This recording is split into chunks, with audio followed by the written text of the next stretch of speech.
Okay, give it to me. The following contains offensive language and spoilers. Listener discretion is advised. Dun, dun, dun, dun, dun, dun, dun, dun, dun, dun, dun, dun, dun, dun, dun, dun, dun, dun. He-Man. That's what that is. Okay. It sounds familiar, but I was like, I don't know. I got too much, I don't know, 80s shit rolling around in my head. So yeah. I think we're frozen. Okay, so like I said, we go ahead and start this. Get out of there. Get out of that. We already started to bad start. Okay. All right. Boom. Okay, we're here. All right. So, bienvenidos del nueves. Y me llamo Leroy, aka El Tigre, con mi amigo. Okay. Well, and this is Eli, aka Sugar Wookie. Okay. Eli, you been something fine. I don't know. I don't know Able. Sorry. Who would have thought between the two I don't know of us? I don't know what you said. All I understood was Leroy. No problem. Anybody that knows Spanish knows I fucked that up, so it don't really matter. Also, shout out to our third co-host, the AI. Gotta give a shout out to them. All hail the Doombots. All hail the Doombot. Okay. Also, Eli, this way the show goes to shit already. Because they had some big shit planned, and I know I'm gonna fuck it up, but that's okay. All right. So everybody knows that there's a big thing that happened this day, probably the biggest stream thing that will happen on TV all year. America being America. America being America. America being more American than what they normally do. Is so, and I think I screwed it up already, but that's okay. Oh, there it is. Everyone thinks Christmas is the biggest American holiday. No, it was this day. It was the day. Yes, the day that we live in infamy. All right. Oh, Eli, we're playing. Okay. So, like I said, we are talking about the Super Bowl. What is this? Is that Madden? Is that a Madden cutscene? Yeah. This is Madden. Okay. Yeah. I mean, I can't play the game. So I'm playing the game. No, I'm not even streaming, Eli. I'm playing Xbox right now. Oh, are you? Yeah. Watch this. I'm playing right now. So go ahead. All right. So like I said, we're talking about not Madden, Super Bowl. We're talking about the Super Bowl, a bunch of stuff that happened. So we had a show playing every year. We always playing around the trailers. So they always expect some trailers to drop, and we're gonna just spend all day talking about that, breaking it down, little minute stuff like this. What does this mean? Where's it gonna go with that? Guess what? No trailers drop worth anything talking about. Yeah, nothing really in our wheelhouse. I mean, maybe the Mando and Baby Yoda trailer dropped, but I was like, eh. Right. Supergirl trailer drop. I don't care. Whatever. Where's Marvel? That's what we care about. We don't care about shit else. Where's Marvel? So I'm thinking, okay, they're gonna give us one trailer, maybe Spider-Man, maybe Avengers, maybe have a breakdown, something like that, maybe a little teaser or some shit like that. Something. Give us something to nibble on. Nothing.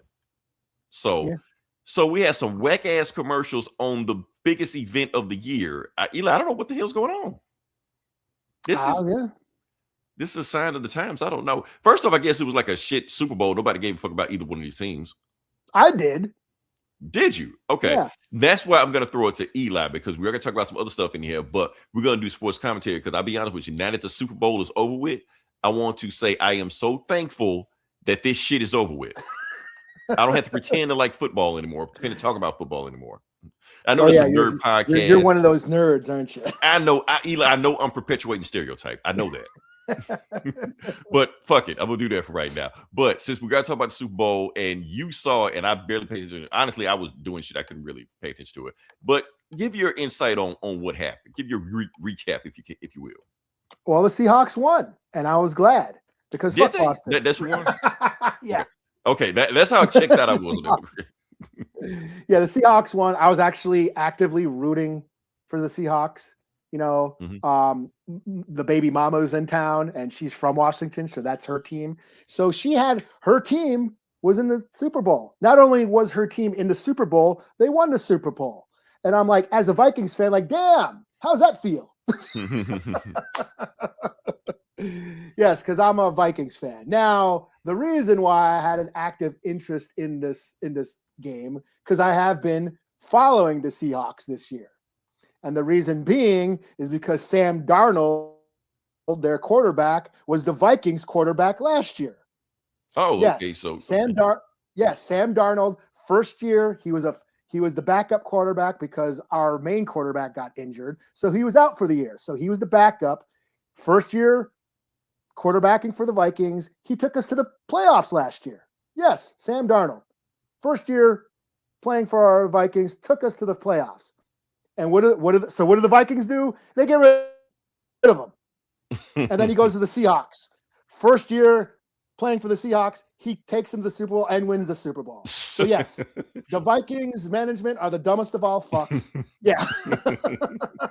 And that's the thing. I was like, every week I'd watch the Vikings just do shit, just suck ass. And then I said, well, I wonder how Seattle's doing. And oh, look at Seattle kicking ass with our old quarterback. Ain't that some shit? So that's what it's been like all year. Like watching Seattle just whip ass. And then, and then continue to whip ass and continue to fucking win the whole thing. So go all the way with our old quarterback. And like, shit. They just hang up for one more year. They would have been in the same spot. And this, I mean, I won't go into, but this is not the first time the Vikings have done this. And I'm not going to bore y'all with any of Vikings, fuck up history. But yeah. So yeah, I was actively watching the game, rooting for the Seahawks. And so there you go. Okay, so you was vested in the Super Bowl this year. Okay, I was invested. Yes, I was. Okay, nice. Okay, like I said, I didn't really pay attention to anything that happened in the Super Bowl. Honestly, I was driving. I couldn't even watch Super Bowl where I wanted to. But even if I did, I was like, I'm gonna check the highlights, see what's going on, or check the trailers. There were no trailers, so there was really nothing in this Super Bowl for me to talk about, except for one thing. this big thing that was going on. I'm gonna throw it up there because now, Eli, I'm gonna talk. Now you can jump in if you need to, but bam. That's what I'm going to talk about for the most part. So like I said, there was two things going on. There was a big thing about the halftime show going on. The most controversial thing is that, Bad Bunny was doing a halftime show and a lot of people were upset. We know who were upset. Not as many as you'd think. I think they like to think there's a lot of people, but they're not as many. It's just a select few bitches that were upset. But they're very loud. It's a vocal minority. They're very loud on the internet because, that's where they think they're a lot of their numbers flourish is online. Right. Like I said, it's a vocal minority, so of course they're gonna think that they have a lot going on, but even if they don't. So like I said, there's two things going on. You got who's the guy's name? Bad Bunny. You got Bad Bunny versus Kid Rock. And not just Kid Rock, it's the Super Bowl halftime show versus the Turning Point halftime show. I'm not going to go into detail about Turning Point. There's been a big thing about Turning Point. Google it. We're not that type of podcast. Or not. We're not. But we do want to just briefly talk about it. Now, here's the thing, Eli. I saw both shows. Okay. Yeah. I had to watch it because too bad. I had to watch it because you have to because you got a lot of people just like, oh, as long as not Bad. What's the name? Bad Bunny? That's the name. Yeah. I'm sorry. I know this. I really know nothing about him until he got assigned to the Super Bowl. The first time I heard his name, I remember how Sony kept throwing out some Spider-Man villain movies and shit. Okay. They was going to give him one. Okay. Apparently, Spider-Man has a Hispanic villain. I don't know, like El Muerto or some shit. I don't know. They were going to give him that. Because remember that Brad Pitt movie, that train movie, the Runaway Train movie? Bullet Train? Bullet Train, yeah. Bullet Train. He was in that. Was he? Yes, he was in it. He was one of the assassins of shit like that. So he was in that. He was in that Darren Aronofsky movie with the Elvis kid. What was that fucking movie? It's actually pretty good. Damn, I can't remember the name. He played he was like a gangster in that. Bad Bunny played a gangster, like a mobster, and it took place. What the fuck was that movie called? I can't remember, but it's actually pretty good. I can't remember the name of it. Okay. Well, the thing is, because the other guy named Jason Taylor, that guy Johnson, that guy, Quicksilver, kick ass. Oh yeah, that guy. So he was in that movie too. They were like, oh, he's great. Give him a Spider-Man movie. So that's how he became Craven. And they like Bad Bunny in the movie. Also were like, okay, give him a movie too. But when Craven flopped, they were like, you know what? Never mind. They just backed off of it, and you never heard anything about El Muerto or whatever. So that's the first time I heard of Bad Bunny. Now Bad Bunny is doing a Super Bowl thing right here, and you also got a lot of people just saying, oh, as long as he pisses off MAGA, I'm fine with it, and that's cool if that's particular. But I think we do need to break down both of them now. What was the difference of it? I'm gonna go into detail about what I thought about the turning point. Really? I'm gonna talk about it. I'm gonna talk about the turning point. concert because I watched it. Now, I'll be honest with So you. you're gonna make us suffer too. I'm not gonna play it for you. I'm not gonna. Okay, that movie was called Caught Stealing. Oh, it's on Peacock. Yeah. Yeah, okay. It's actually really cool. Okay, it's cool. All right. So here's the thing, Eli. The Turning Point concert. At first, it wasn't that bad. When it first came on, it was a lot of songs. Okay, you know when you walk into the mall, you walk to the store, you hear a bunch of songs playing over the intercom and shit like that. The country songs, not the regular song, but the country song. It's those songs you hear. So at least you recognize them. You're like, I'm not a country music fan, so you're really not telling me. No. So you 0 for 2 on this. You don't know Spanish and you don't know country. Eli, why are you here? You tell me. So I recognize. I'm like, okay, I recognize the song, whatever like that. So it was some first poppy song, even though it was country music at first. But the thing is, Eli, the more I got into the Turning Point concert, the more twangy the songs got, the more hee-haw the songs got. I'm like, uh-oh. Like if I was in the crowd watching this, I'd be like, okay, it's time to exit before they start looking at me. It's like the closest I've ever want to get to a Klan rally, the further we got in there. So like, I'm good. I don't need to go any further than that.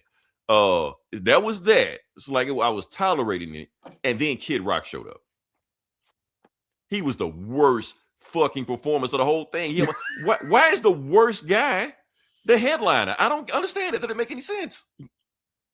And on top of it, Eli, he was lip singing. He couldn't even sing his rap song. He was rapping. He wasn't even singing. He couldn't do that. I'm like, that's how terrible he was. Offbeat dancing, the fucked up dancing. So I'm like, why is this guy famous? Because I don't really know anything about Kid Rock. So that's like the first time I've seen him perform. I'm like, this shit is terrible. I'm like, he's the worst performer up here. Don't know his music, lip singing. I'm like, it would have been better without him. But there you go. But, everything would be, the whole world would be better without him, right? I was just like, we suffered through this shit. Like it was like middle of the road like that, but it was. He's what's wrong with America. He's what's wrong with America, and I'm gonna get to that about the whole point they were making about this also. But the thing is, like I said, if you talk about the Turning Point concert, it didn't have the cinematography of the Apple halftime show. It didn't have backup dancers or anything like that, or set pieces or any shit like that. None of that shit was there. It was just them performing. That's it. Kind of like a regular ass concert, but it is what it is. You're not going to throw a whole bunch of money at that. So that was that. Is it the worst thing in the world? I didn't think it. Only Kid Rock sucked to me. That's it. Everything else was, I guess if you enter this, that's okay. That's how I felt about that. But it got like really twangy towards the end. Now, that being said, now we're going to go to the Super Bowl performance, the Apple Super Bowl halftime, whatever the fuck. Okay, so this one, of course, you did have the cinematography. Wait, first off, did you watch it, Eli? Not really. Okay, cool. I wasn't paying attention to it. And here's the thing. Mm-hmm. Well, for much, I paid more attention to Bad Bunny than I did Kid Rock, because fuck Kid Rock. I've been like, fuck Kid Rock since the get-go. He came up in the, in the early 2000s, the whole new metal scene, and he sucked. I thought Kid Rock sucked before it was cool to think Kid Rock sucked. Okay. And he's a tool bag. He's like a white boy, suburban white boy from like the suburbs of Detroit. Got popular, got famous, trying to rap. Try to steal black culture, and then when he got all big and rich, he ditched it to be a country star. And he did that in this too. He was rapping at first, and then he ended the concert with a country song. Yeah, so he's neither the country or hip hop. He's just a fucking tool bag. So fuck him.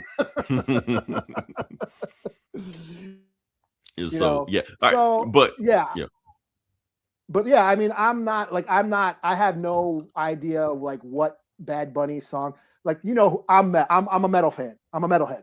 I don't pay attention to the shit. I don't know Bad Bunny either. I don't even know what he does. What do you call his music? I don't know. But that's like every Super Bowl halftime show to me. Like it's always a Super Bowl. They always get the biggest pop stars in the world at the time to play these shows. Right. And it's shit that I'm never into because I'm a metalhead. I'm way too metal. You want metal. You want. Yeah. You want well, metal. No, not really. Like I'm not gonna. If they did put a metal band, it'd probably be watered down horse shit. Oh. So that I wouldn't like anyways. Okay. So yeah, it's just I'm not into. So yeah, when the halftime show came on, I got up, took a piss, made some more nachos. I saw it on in the background, and but I wasn't paying much attention to it. Okay. This is not my thing. Not that but I would rather have sat through that than kid twat over there. Right. Bitch rock, bitch cock. Right. Well, the numbers are still rolling in, but according to what they're saying, this probably might be the highest viewed Super Bowl performance ever. Halftime. Yeah. Well, shocking nobody. I mean, that's why they got him there. The right-wing grifters need something to fucking bitch about tomorrow so they can get right. And you know what? We talk all this shit about turning point, the thing there, but honestly, isn't that what we said? Like, instead of y'all bitching, y'all get y'all own shit, go somewhere else. Yeah, go watch that shit. Yeah. So I have a problem because they say the numbers on turning point shit was pretty good. Also, I think they did like a way better than what they thought they were gonna do. Also, so I'm like, that's cool. Go over here. Yeah. But at the same time, we are segregating the music. Eli, this does feel familiar. Does it feel familiar to you? It does. Yes, it does. I will stay. Oh, I'm not. Let's have our own show because blah, blah, blah. You just don't got to watch it. Right. Get up and take a piss. Go take a shit. Go fucking make another sandwich. Like, what the fuck? It's not that big of a deal. As a metalhead hasn't liked the popular shit all his life, all my life, I just don't listen to that shit. I listen to shit that I What if they did a metal show like Turning Point? If they did their own metal show during halftime, not on the Super Bowl like that, would you tune into it? No.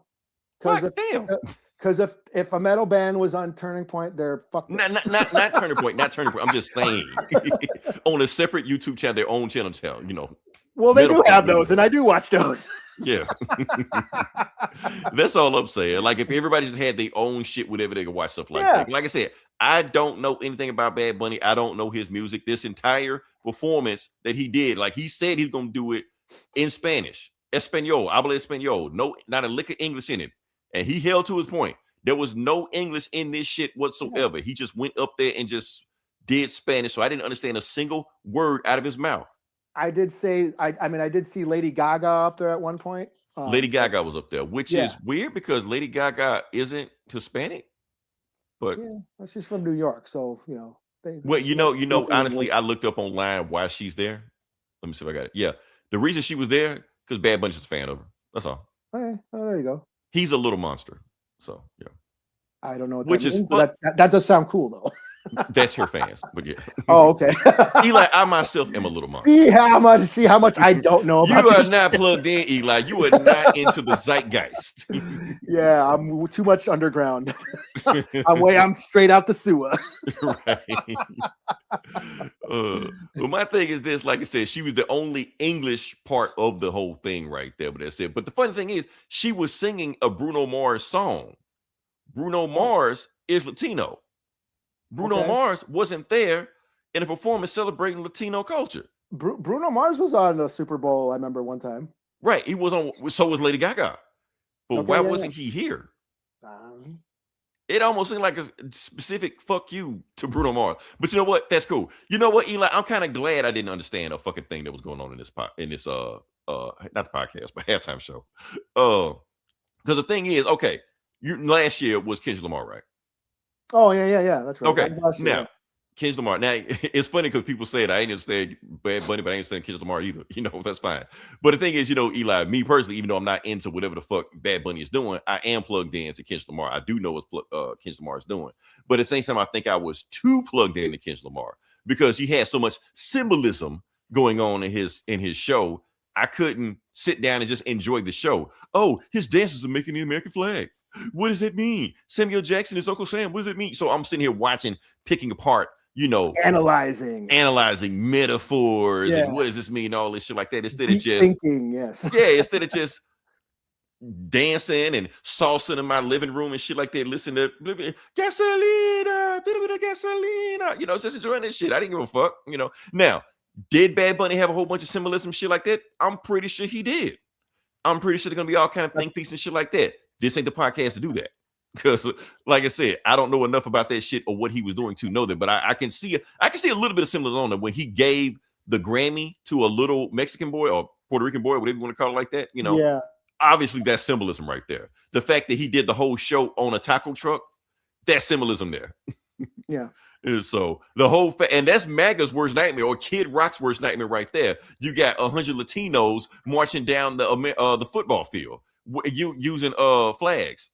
singing Spanish, holding a football and spiking in the end zone. That's like their nightmare right there.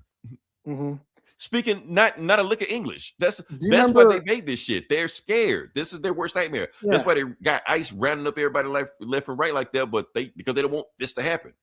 But it's happening. You can't stop it. It's like AI. Do you remember the movie Mars Attacks?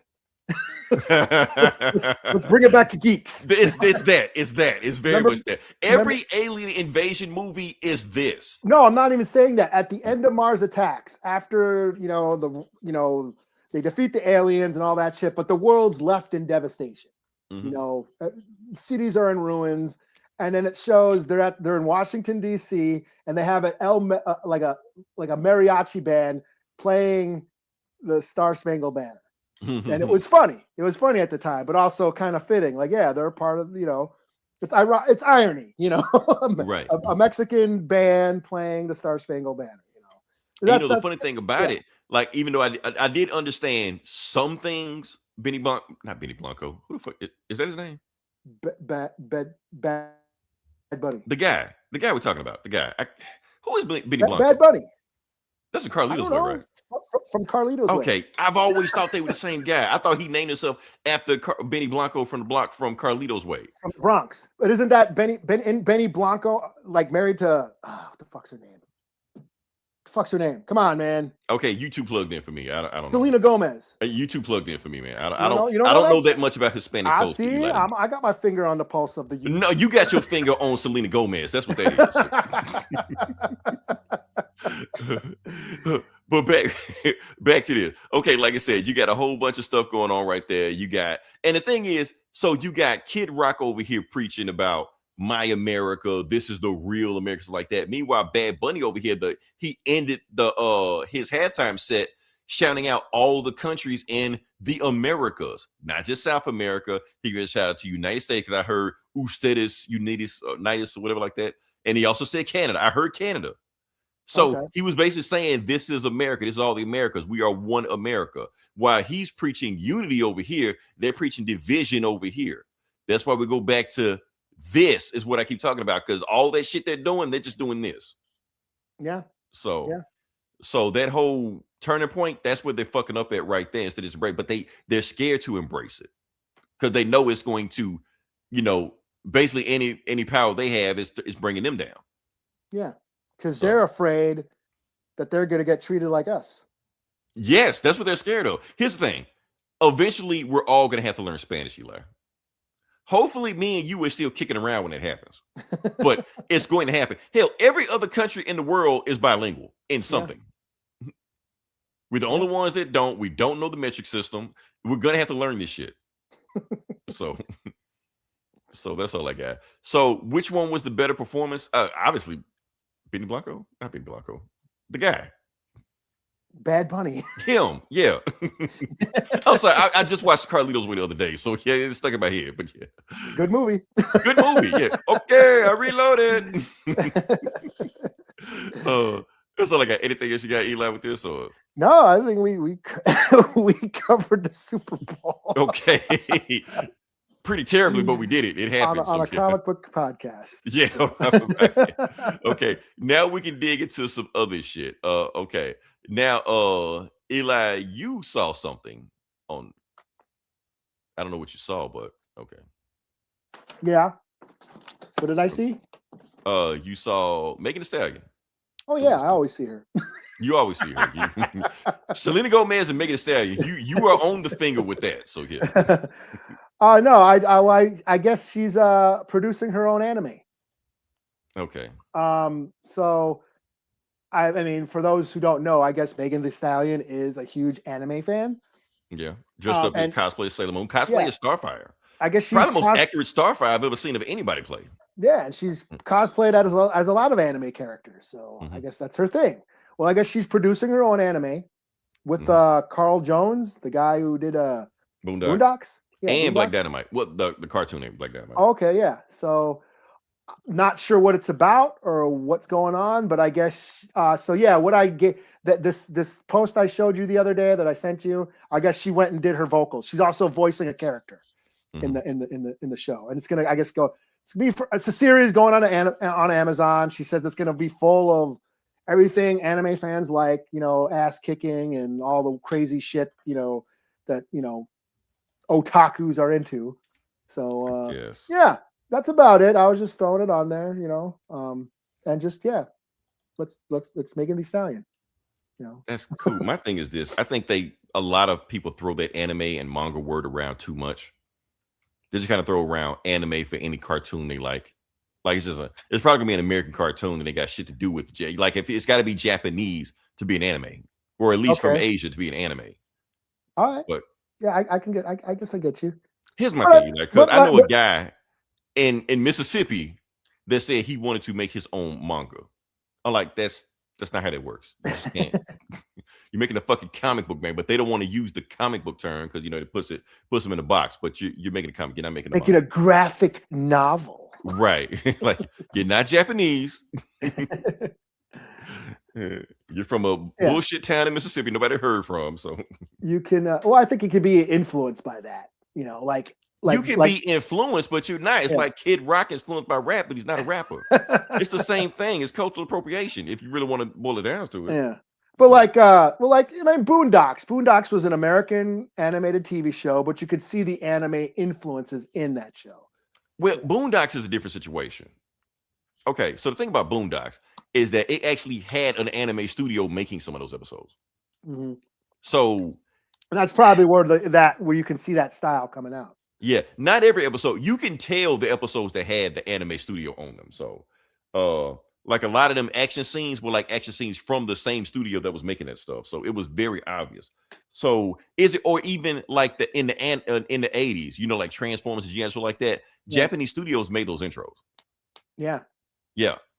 Not anime. We never called Transformer G.I. Joe anime, but though the intros were made by Japanese anime studios. So the beginning you could call it anime, but enough to make it second. But yeah. So that's all I got. I really ain't got much. I just want to say that. So yeah. But yeah, I mean, Daniel Warren Johnson, he doesn't make mangas, but you can see the influence, the manga influence in his work. Mm-hmm. So. Oh, did you see that? I know we changed the subject, but you see that thing what Jim Lee said about mangas kicking American comics ass? Like he said it. I've heard that. Yeah. I see it. I mean, yeah, man, dude. I go to Barnes and Noble, the manga section is full of kids. Yeah. Like more and kids, like, and all, young adults, whatever, kids. There's a lot of people in that manga section, more so than at the local comic stores that I go to, which are full of old dudes like us. Well, let me ask you this. You go to Barnes and Noble, you see them with mangas, right? Are there any comics in Barnes and Noble? There's like the trades. So there are trades in there. So they do have something in there. Okay. Yeah, there's trades in there. But you go to the comic stores and the only people in the comic sections are just a couple of old dudes like us, and the rest are like in the back doing their playing Pokemon and shit. Those are the kids, or whatever, Magic and their board games and shit. Right. Because that seems to be what every comic store has to do now. They have to. If they want to stay open, if they want to stay in business, you got to have a gaming section and tournaments and shit. Because just comics at a comic store, that ain't gonna work. No. Yeah. So yeah, I mean, I think there's some truth to that Jim Lee is. Yeah, I think kids are more actively into manga than comic books. Yeah, and he basically saying he's been looking into what are they doing to whoop comics ass like that, which you can see the evidence. Like I said, Eli, we've seen a lot of DC comics that are heavily manga influenced. That Robin comic was based like a short term. DCKO is heavily influenced by manga. That's just a show. You see, and I think one of the reasons, here's a theory, is you read a manga and then you watch the anime, it's the same fucking story. True. They don't they don't change anything. You read a comic book and you watch a Marvel movie, like what the fuck? Right. Like, why is Flash Thompson Wonder Man's black? What the fuck? What the fuck? Yeah, it's nothing. Like, and so I and I don't want to sound like them, but you know what I'm saying? I think Eli, do you know how crazy I sound when I explain Wonder Man's comic book storyline to people that only seen the TV show? Yeah, I'm sure. They's looking at me like, that's nice, man. I'm glad you know that shit. But they don't care at all, Yeah. Yeah. So I think, and we talked about the height of Marvel. like the height of the MCU, when they were just we just had to see everything that they were putting out. You watch a Marvel movie, oh, it's awesome. It does every movie does $1 billion. Then you go read a Marvel comic, and it's nothing like the movies. Right. So, yeah. Then you're saying like the movies making more money, but the comics are making less money than they were before. Right. Yeah. And now the movies ain't doing shit either. Right. So I think, and I also think that the Japanese culture is just more ingrained in the manga and anime. It's just first off, it's not held down just by kid shit. Well, I mean, like it's not looked down by kiddie shit. What I mean to say, like we old as fuck. We like, we read comics. Oh, you still into that shit? Well, meanwhile, in Japan, a motherfucker will play a Nintendo Switch on a bus. A grown motherfucker going to work, and nobody thinks twice about it. Yeah, they have romance mangas, fucking drama, business drama mangas. Right. You see a grown man playing a Switch on a bus, you would put him on a watch list. You're like, okay, stay away from him. What the fuck going on here? Fucking Americans. Right. So you're right. It's a different culture. They embrace that culture. It's funny because before manga hit United States, like all cartoons was related just to kid shit. That's it. That's why when manga did hit and anime hit, that's why it hit so hard. Like Ninja Scroll and Ghost in the Shell. We've never seen anything remote. Like, wait, these are cartoons adults can watch? Is that a thing? Yeah. You can do that?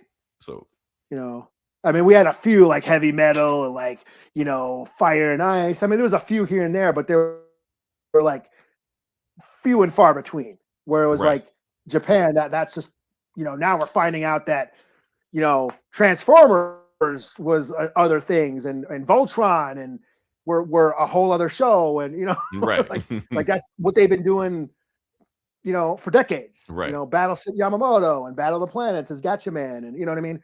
We're just catching up to it. That's all. Yeah. So, Macros is what Appleseed or there's like it's been going on for decades. Yeah. I was like, I'm gonna try and watch Gundam, and then thought, holy shit, this goes on for like 20 seasons. Gundam this and Gundam that. Hell, it's multiple Voltron. Yeah, like a whole other Voltron series. Like, what the fuck is this?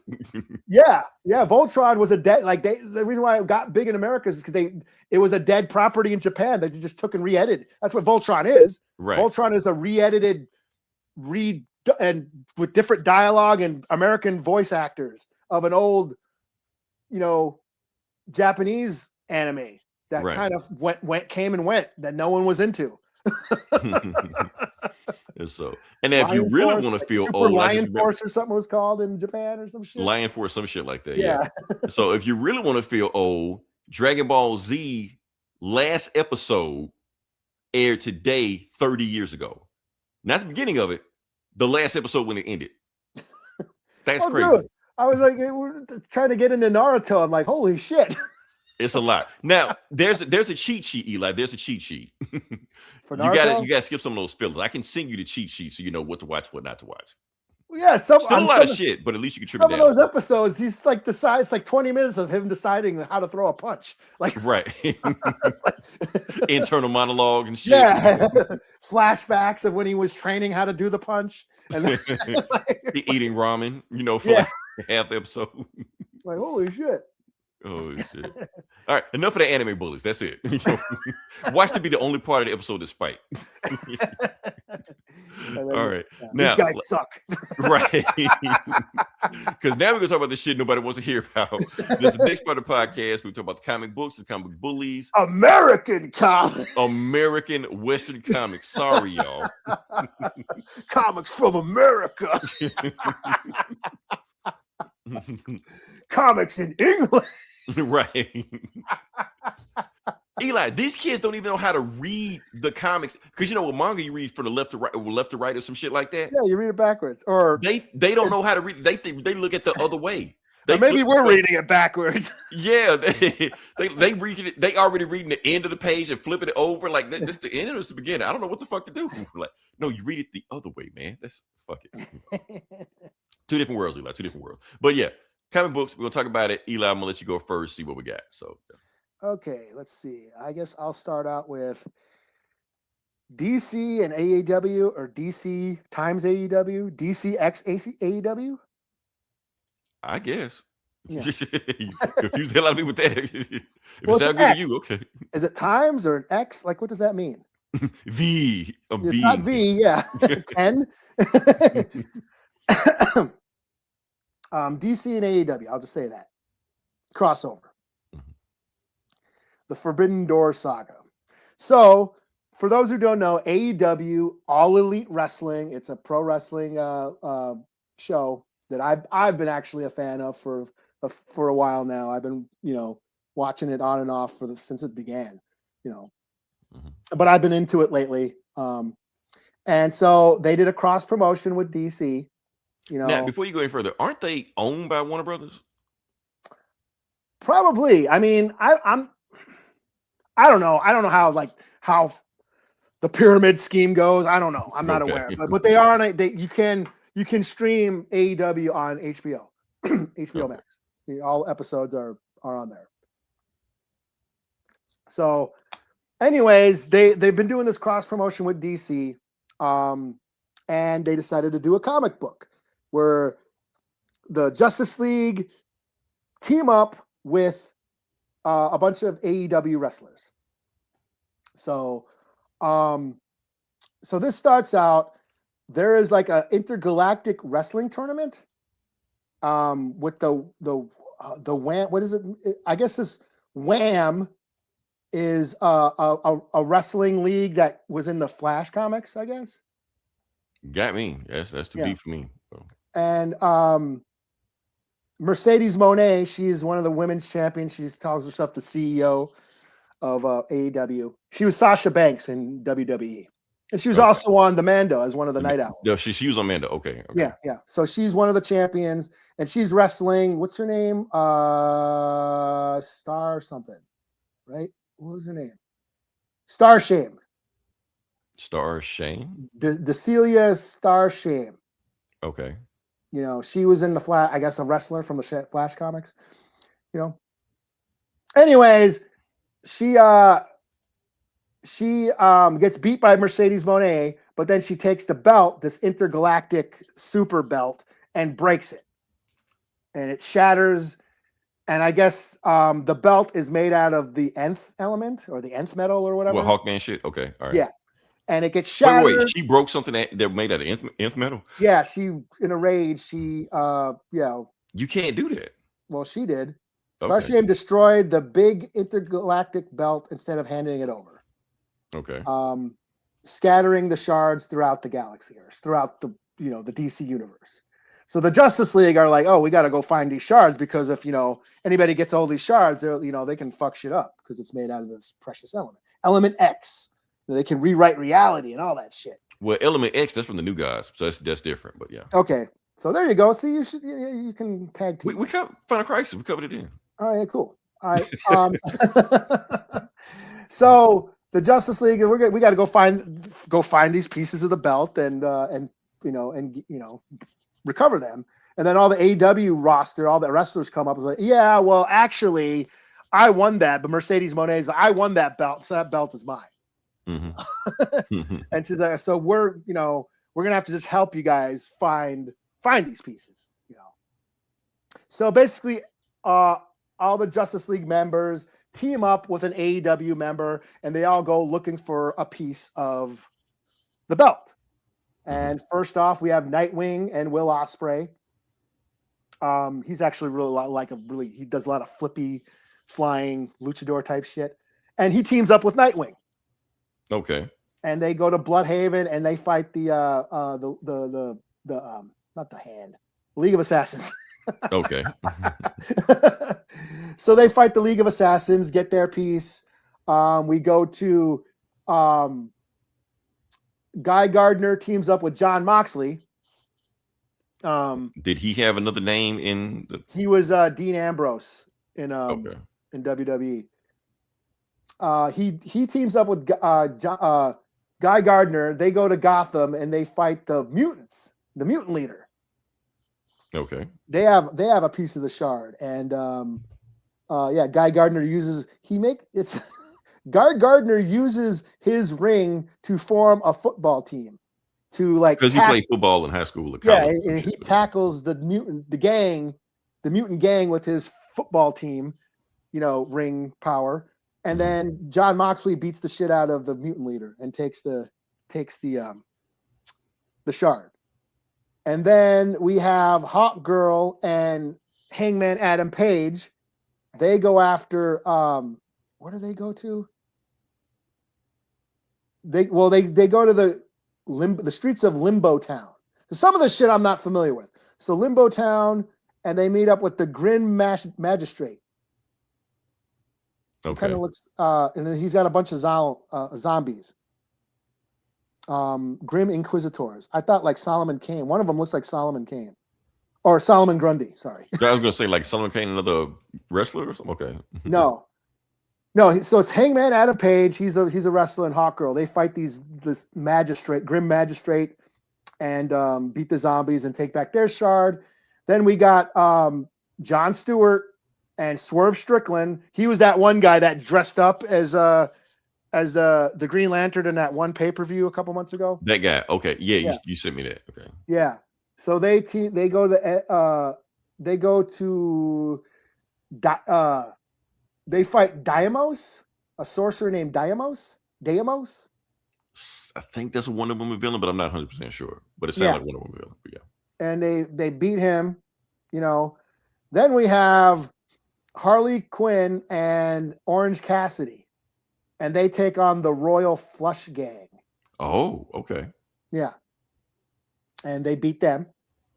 And then you have Zatanna teaming up with Tony Storm, Timeless Tony Storm. And they beat up, what's this guy's name? Sorrow.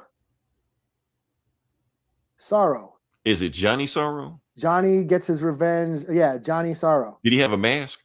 Yeah, he has a mask. Sound like Johnny Sorrow, JSA member. Okay, all right. And he's got a sword and shit. So they whoop his ass.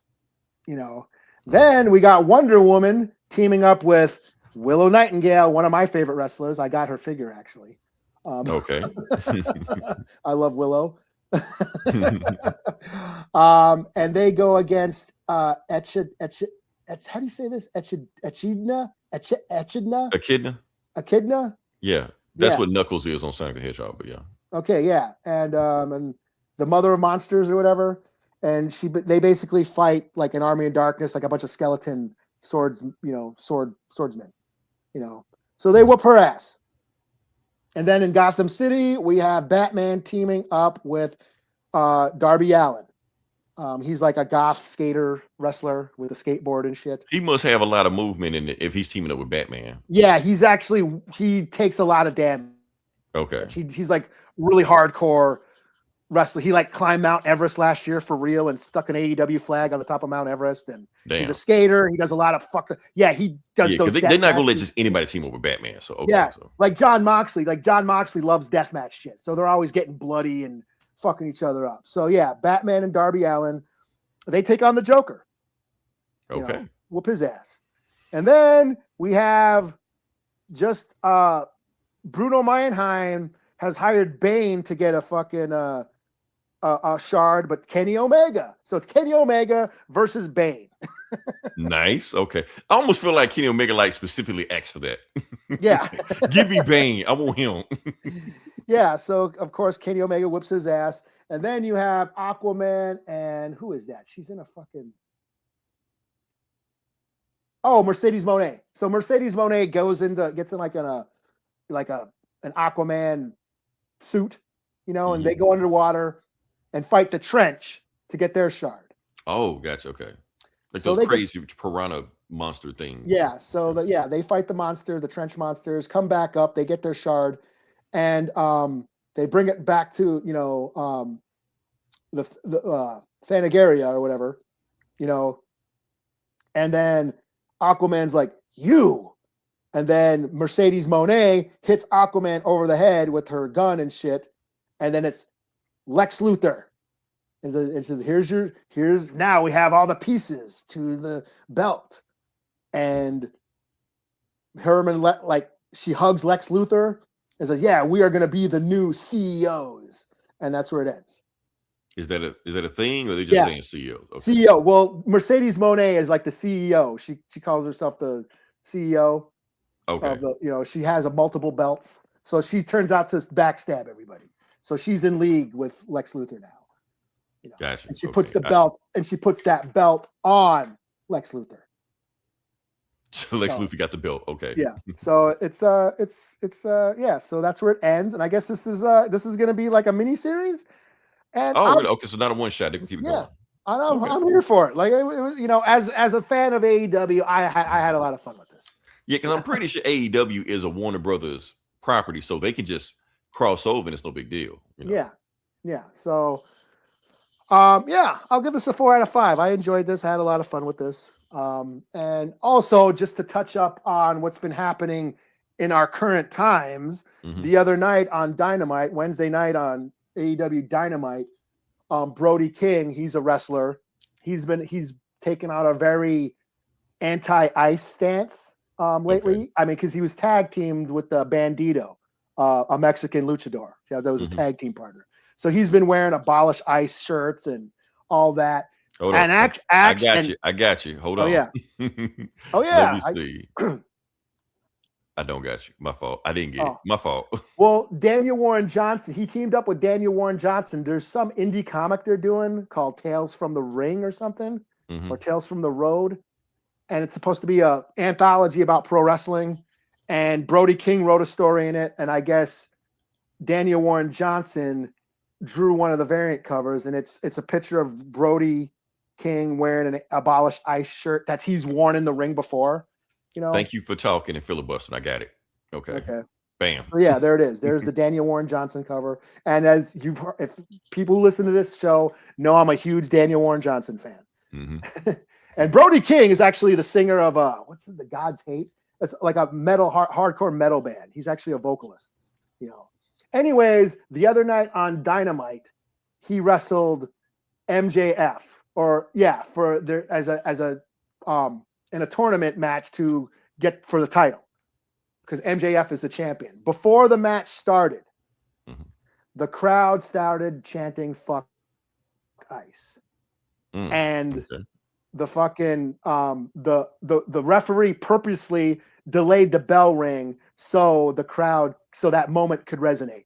And at one point, MJF looks in the camera and is like, "Oh shit," because they're on live TV, right? They didn't cut away or censor anything like other networks or other promotions may have done. Right.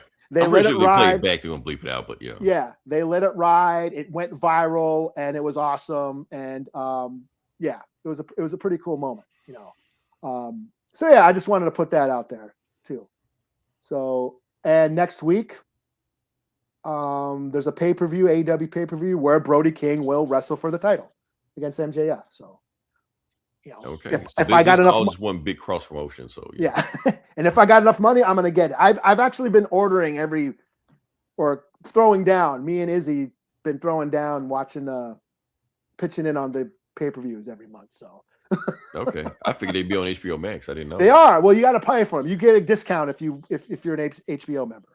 Gotcha. Yeah. Okay, so you watch them on HBO Max, you got to pay for them. So, and I think like a week or two later, they will be available to watch. Yeah, but it's the hype died down by it. Yeah, that's what I'm saying. I'd rather see it happen because you're gonna get it spoiled and all that shit. I'd rather just watch it. Right. So. Anyways, this gets a 4 out of 5. I had a lot of fun with this, and check out AEW. I know there's that's again the divisiveness of this country, the way we are right now in this culture. It's us versus them all the time. We got 2 different halftime shows. So. Yeah, there's like the WWE versus AEW. I watch both. I don't give a shit. Yes, AEW isn't as big or popular as WWE and all that, but it's still fun, and it just gives wrestlers another way to a job, Plus, you can't have one company get too complacent either with just one company out there. Yeah, you got to have the competition out there. You got to have that, iron sharp as iron thing going on. So yeah, I watch both. I tend to favor AEW more because I feel like things are always changing and fresh all the time, or as I feel WWE sort of milks storylines. Right. You know what I mean? But I watch both. I enjoy both. I don't give a fuck. Who cares? You know? Quit with the divisiveness. Jesus Christ. If you don't like something, don't watch it. Right. Or enjoy it both if you do, you know. Right.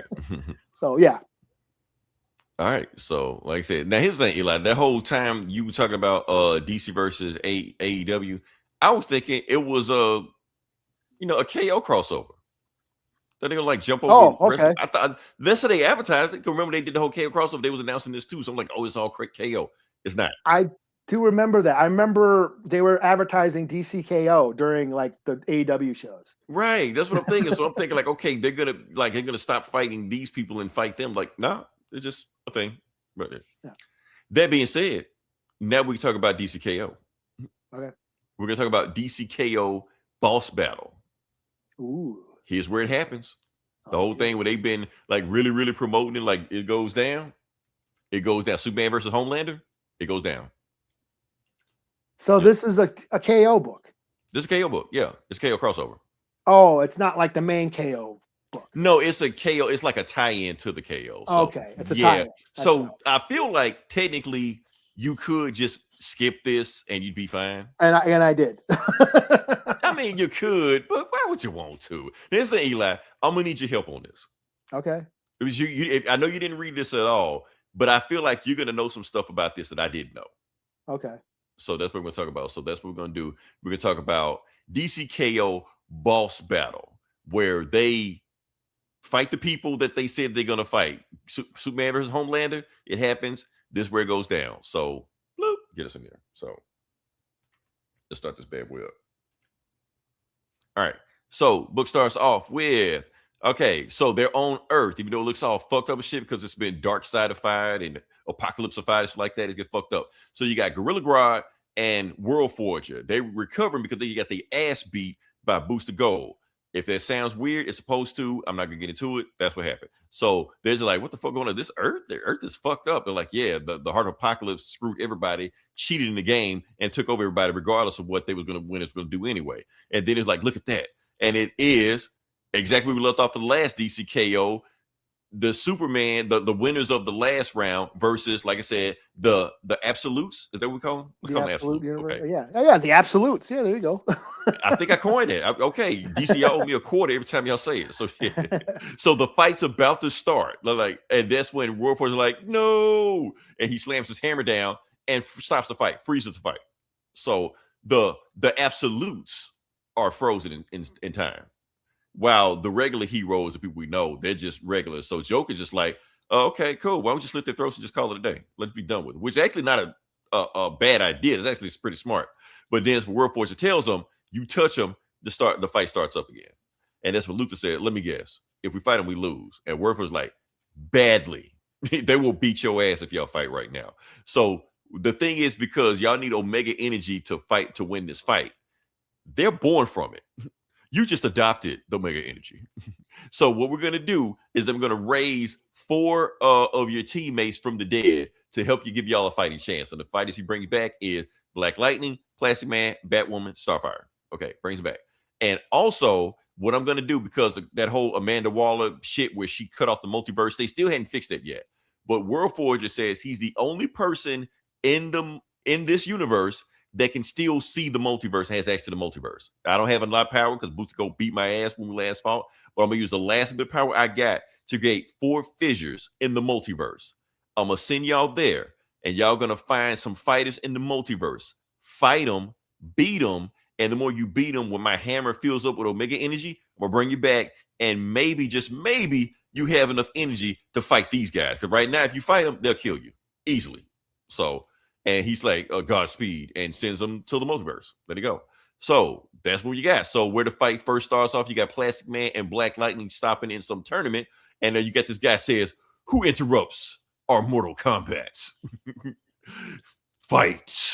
Oh, shit. Sub-Zero. Yeah, so you got that.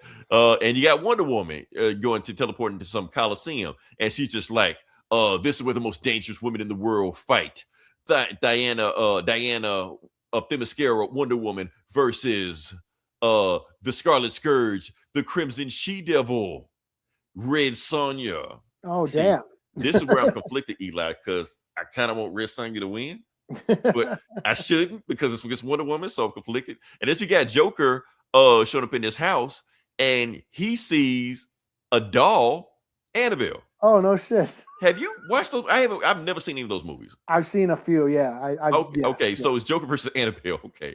He like, oh, won't this be fun? And then you got Batwoman sees this like haunted castle, and she walks into it and she says, knock, knock. And that's when she sees Vampirella. And she like, don't you know how to make an entrance? And then she zoop teleports and she like, let's see how you make an exit before Batwoman can even blink, and that's when Star Sapphire is flying to Greendale, but not that Greendale. I know what Greendale you think. Yeah, you think not that one. Okay. And then she see Sabrina the Teenage Witch. Oh, okay. Yeah. And she's just like, we're fighting some big bad guy that's got all kind of crazy magic and Omega energy. We need to stop him. You're like, oh, nobody's got more magic than me. Watch, let me show you. And then she just does shit and just started knocking over shit and stuff like that. So yeah. She's like, oops. But she, meant the shit on purpose. And that's when Lex Luthor shows up. And this week, I need your help on this. Like, I don't know what the fuck going on with this one. He sees a bear killing a rabbit. What the fuck is going on here? I have no idea. Okay, that's a deep cut for me. I don't know what it is, but let's Samantha Strong. I do not know who the hell it is. Okay, a bear with your butcher knife, and I think that's that's the name of this book, Bear with a Butcher Knife. So okay. Yeah, I haven't never. It's a deep cut. I don't know what the fuck going on. Anyway, a bear is trying to kill Lex Luthor with a butcher knife. So that's all we need to know. Moving on past that, and he's using his superpowers to get the fuck away from it. And then we got Superman teleports, and he's like, it's a place that's kind of like Metropolis, but not Metropolis. And he sees Vought American, and he also help me, I'm in trouble. He's like, this looks like a job for Superman. So he flies down. And bam, lands. Like, is there a problem? And all you see is Homelander holding his severed arm. Like, who the fuck are you? So moving on past that. And that's when you got Sub-Zero. And right before Shang Tsung's about to say, fatality, that's when, bam, Plastic Man breaks out of the ice that he got frozen by Sub-Zero because he knows about to freeze him. So he made like a plastic bubble to protect Black Lightning. So the Black Lightning, zaps him, and Plastic Man smashes him. KO. They out. Oh, round 2. Like, round 2? What the fuck you talking about? Fight. And who else show? And now he's got a partner. And his partner breaks out of the ice is Scorpion. Test your might. And he stabs Black Light in his shoulder and says, get over here. And that's a Black Man like, nah, fuck that. How about you get over here? And he smacks him, throws him into Sub-Zero while Black Lightning shocks both of them. And that's it. So you got Red Sonja, and Red Sonja is getting in Wonder Woman's ass. Wonder Woman like, who the fuck is this person? And Red Sonja like, you gotta fight better than that if you want to fight in man's world. And Wonder Woman like, I fought stronger things than man. But it don't matter. So she's not even looking at her, just blocking this shit. Like, please, knocked her and back and pimp smacks her. Like, get the fuck out of here. And then running at it like that. Like, Wonder Woman just like, that's okay. She may be a better fighter than me, but I got something she don't. And then Red Sonja get ready to stab her. Bam. She hits the bracelets, and you already know. Yeah, shit like that. So yeah, and then Homeland like, shh, he did this on the show. When people talking, he like, shut the fuck up. He was like, I already know what you are. You're another superhero popping up trying to kill me, thinking you can take my mantle as America's greatest hero, as favorite hero. You can't, because other people can try, and it had better costumes than you. And he heat visions Superman. Superman heat visions him, but they're power beam struggle is like match for match. And Superman's like, okay, I'm not going to beat him like this. So Superman kind of runs. So he dodges the heat vision and bears to the ground. And Homeland's like, oh, this guy must be a pussy. He's just going to run away. I never seen anybody run away from the ground. And then Superman's just like, Superman never runs away. And he like, oh, you okay? Dragon punches him, knocks him in the sky and shit like that. And Homeland is just like, my turn. And it bam hits him in the gut. So now they match for match. They fighting each other, shit like that. While they doing all this Omega energy shit like that, World Forge is starting to like, I can't hold it. I'm passing out. And then he passed out because, he's still recovering from his goal. And Croc got like, okay, this is getting fucked up. Because he's passed out, is having a hard time holding the fissures together. And since that's happening, and Joker is talking to Annabelle, Yeah, they just drink it tea. He like, I don't like how many people you kill. You kill more people than me. I don't like that shit. So he about to kill Annabelle. Before he can do that, bam, Homeland and Superman break through their reality. He was like, what the fuck going on here? And he was like, hold up, where the dog go? And then bam, the dog's right in front of. So is that a thing? What is the thing with this dog? It's like a cursed doll. That's all I know, really. Is it like the wretched angels or the haunted angels in Doctor Who, where if you look at them, they don't move and shit? No, it's just a cursed doll. Like it's like cursed and haunted or something. Okay, because it's like bad every time shit happens around them or some shit. Yeah. Okay, because Joker make it seem like every time he not looking at Annabelle, Annabelle don't move, but when he turns away from Annabelle, Annabelle moves. Oh yeah, maybe. I don't know. Yeah. So she's like, I thought you were gonna be a challenge, Superman, and then Superman, bam, headbutts him. He was like, I thought I was gonna say the same thing. Meanwhile, Joker is just slamming the doll to the ground. Like, I saw you move. I saw you move. And yeah, Sabrina's doing shit. And then they break through Mortal Kombat. Wonder Woman, no, Batwoman and Vampirella also crash to the same place. And then when she backs the club, she looks up, and it's just a big ass brawl going on right now. She's like, what the fuck is going on here? It's just an all-out brawl. Everybody's just going at it. She's like, shit. And then Gorilla Garage is like, okay, I know how to fix this. I'm going to use my psychic energy to boost you up. And when you grab the hammer, what you need to do, all the mega energy you build, put it immediately into the heroes and get them the fuck out of there. Otherwise, they're going to be stuck there in the other reality. You're like, but Garage, you're not strong enough. Do it. Don't matter. So yeah. So grabs the hammer and immediately just all the omega energy they built up, stick them in the heroes, and the other multiverse people like Annabelle said, go back to the reality. Everybody except one person. Homelander. He's not ready to go. I won't stop until I kill you, Boy Scout. So he's fighting it off to not go, and then like the other heroes that already did, they go back to being dead and shit like that. They get hit with omega energy and bam. And that's when Warforged is like, okay, I can't hold anymore. Those guys the absolutes, they're coming for you. So whether or not you got the omega energy, y'all about to find out. And then it's time to find out. And bam, Superman rushes out. To be continued in the finale, DC KO4. Okay. So, that was a fight. It was kind of a cop out. I wanted Superman to dog walk, Homelander, but they weren't gonna do that. That's not what these companies do. That's wild that they got the rights to all these characters. They don't have the rights to it. Now, here's the thing, Eli. It's funny about that because, okay, we just talked about crossovers a second ago with AEW. Now we got The Boys, we got Vampirella, we got Red Sabrina's Teenage Witch. Yeah. I don't know that Bear. Well, I'm pretty sure that Bear's tied in all the bullshit also. So everybody we've named so far is from the same company, Dynamite Comics. Yeah. So technically, this is probably the closest we're going to get. Well, I ain't going to say the closest, but the closest we've gotten so far to The Boys. Oh, it's The Boys. Yeah, what were you talking about? I thought it was what's his name? Not Ultraman. Dude from Invincible. No, that's Image. That's Image. Yeah, that's okay. Yeah, I got confused for a second. Yeah, but The Boys is Dynamite. The Boys Image? Like no. The Boys Dynamite. Yeah. Dynamite. Okay, yeah. Yeah. So all of them are Dynamite. So this is the closest we've gotten to a DC Dynamite crossover. Meanwhile, all the others are like Mortal Kombat, Annabelle. That's all Warner Brothers. Yeah, Warner Brothers. So they can just crisscross anytime they feel like it, Like they was already doing, like DC was already cranking out Mortal Kombat comics like a couple years ago anyway. So, so yeah, it's just a cool crossover, silly shit. I thought they're gonna have more weight to it, but honestly, if you want to, you could just skip this and you will miss nothing. But why would you want to? It's a stupid ass, fun book. So, so overall, 4 out of 5. If Superman with a cursed on Homeland is cool, but I knew that wasn't gonna happen. So yeah. So fun is fun, yeah. Yeah, fun is fun. So yeah, what you got next? I will do Thundarr The Barbarian.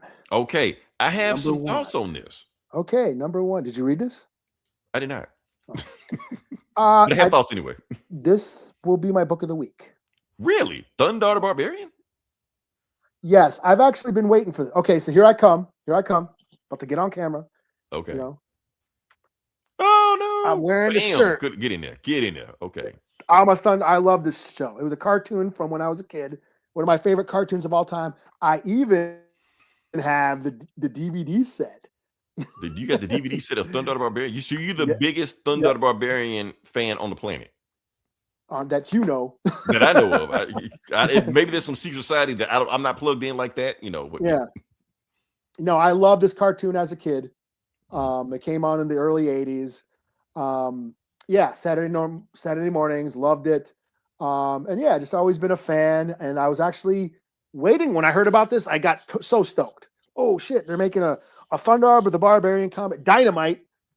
And they've been doing a lot. They got like the rights to all the Hanna-Barbera shit. They've been doing the Herculoids and Space Ghost. Yeah, they had this other time. We could have had Thundarr versus Batman or some shit, Yeah, no shit. Or Conan, or no, well, Conan's I think Titan's got Conan. Yeah. I mean, hey, Red Sonja. Red Sonja's Dynamite. Yeah, Red Sonja. Yeah, there you go. Yeah. Yeah, they get doing Thundercats and all that shit. Mm-hmm. But anyways, Thundarr the Barbarian is basically a barbarian in the future. He fights, wizards and monsters and mutants and robots and shit. It's kind of like He-Man before He-Man. It came out a few years before He-Man, but I think it's a little bit more darker and brutal than He-Man. So basically, the concept of Thundarr the Barbarian, the Earth gets destroyed by like a comet, destroys the Earth. And then like 2,000 years later, the Earth kind of reforms as this like post-apocalyptic fantasy realm where there's magic and wizards and mutant monsters and aliens and robots and old technology and shit, sort of reforming to be whatever crude Mad Max sort of hellscape, and Thundarr the Barbarian, he's a slave of some tribe, who teams up with Princess Ariel. She's like a sorceress. She knows magic. And Ukla the Mock. So Ukla is like he's like a lion, wolf, monster thing, like a Wookiee type of sidekick, And yeah, they just travel around, getting into adventures and righting wrongs, And it ran for a couple seasons when I was a kid, like in the early 80s, 80, 81 or something like that. And then kind of faded away. And then it popped up on, Cartoon Network, years later and shit, Hanna-Barbera. Yeah, all that Boomerang and all that, kind of started replaying them and shit. But yeah, it's kind of been this obscure, forgotten thing, that only a select older nerds such as I remember, So I was actually really excited when they announced this book, and it was written by Jason Aaron.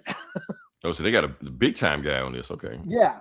So Jason Aaron, and basically he's written Conan, he's written Thor, he knows his sword and sorcery type of shit, and that's pretty much what this is. So this starts off, like I said, it's a post-apocalyptic, wasteland, cities in ruin and shit, devastated, landscapes, and a bunch of mutant monsters are auctioning off human slaves. Slaves are humans are enslaved, and these mouse mutants. Art, man. Yeah, the art is dope. Yeah. Okay. These mouse, they're like these human mouse hybrids, rat human things, mutants riding motorcycles. They basically buy all the humans and put them to work looking for this gear. They're looking for this object, this ancient relic, As it turns out, Thundarr has purposely infiltrated the human herd and purposely got himself captured, and he ends up freeing the humans, so he's like, I am Thundarr, and he starts beating the shit out of everybody. Ariel and Ukla show up on their horses, Ariel throws Thundarr his sun sword. So Thundarr has the sun sword. It's like a lightsaber. It's just a hilt, but then it lights up like a flame, like a fire lightsaber laser thing. And that's his main weapon. And, so Thundarr uses the sun sword, starts whooping ass, beats the shit out of everybody, pretty much frees, frees the group of slaves that are there and escape. But then it turns out that the rats, the underlings or the groundlings, that's what they're called. This mutant race of rats. They do find this ancient relic, and it turns out the ancient relic is like a clock gear, like a gear, like a cog to a giant clock. And he gives it to the Council of Wizards, and they're developing some sort of time machine. Yes, our time, machine thing is complete. The moon dial, that's what they're calling it. And this will give us the power to control time and control the future and rule the world and blah, blah, blah. So to be continued, And the leader is Gemini. Gemini is like one of the reoccurring evil wizards that pop up on the show. And then we also got a flashback of when Thundarr was a slave fighting in like a gladiator arena, which we've never seen before. So it's always been hinted that Thundarr was had been enslaved, early in his life, but they never the show. I mean, it was a kid's cartoon. They never really showed that, but Jason Aaron is going there. We get a hint of that here. So we're getting a bit of Thundarr's origin story. So that's kind of where it ends. I loved it. I had a good time with it. Like I said, I'm a fan of the show. I thought this comic was really cool. It's broadening. It's blowing the universe open. And yeah, it's a lot of fun. Like I said, it was He-Man before He-Man got big. And I guess Jack Kirby designed some of the characters, and you can totally see it. Like Gemini, well, look at the cover. Look at the cover. You see where it's at Irby Street? Oh, yeah. Yeah. That's an homage to Jack Kirby. So, yeah. Yes. If you watch the credits, Jack Kirby's name is in the credits. Yeah. Because around the time he had to deal with Hanna-Barbera. So it wasn't just Thundarr, the Herculoids. I think he did them too. And of course, the Fantastic Four Hanna-Barbera cartoon, But you can totally see it. Like Gemini, the wizard, totally looks like Darkseid. I mean, this entire story, the way you describing it, sounds like some Kirby shit. Yeah. It's very Kirby inspired, and some of the villains look like AIM, like Marvel's AIM, or like the Hellfire henchmen and shit. Like some of their masks and stuff. Those designs, you can definitely see the Kirby influence. Well, first off, okay, so Thundarr looks like Icarus from the Eternals, not from the MCU. The comic. He does have that blocky, heroic Kirby face. That's what I'm saying. So I'm almost positive that He-Man borrowed from Thundarr, which Thundarr borrowed from Icarus. Yeah. So. Yeah.